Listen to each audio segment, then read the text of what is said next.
এবার দুবাইয়ে gold visa পেল সুপারস্টার শাকিব খান। তাকে কয়েক কোটি টাকা খরচ করে দুবাই নিয়ে গেছেন ওখানকার শেখেরা।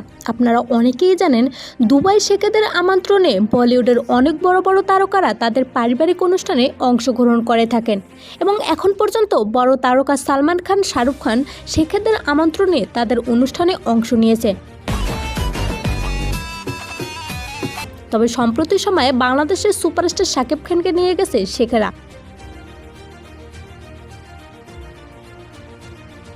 এবং তাকে গোল্ড ভিসা দেওয়া হয়েছে। তবে এ খবর শাকিব খান অফিসিয়ালভাবে বলেনি। এটা অনন্য মামুন তার ফেসবুক পোস্টে এটা নিয়ে কথা বলেন, আর এটা দিতে পেরে শেখেরা অনেক খুশি হয়েছে। সো শাকিব খানের গোল্ড ভিসা নিয়ে আপনার মতামত কি জানিয়ে দিন কমেন্ট করে।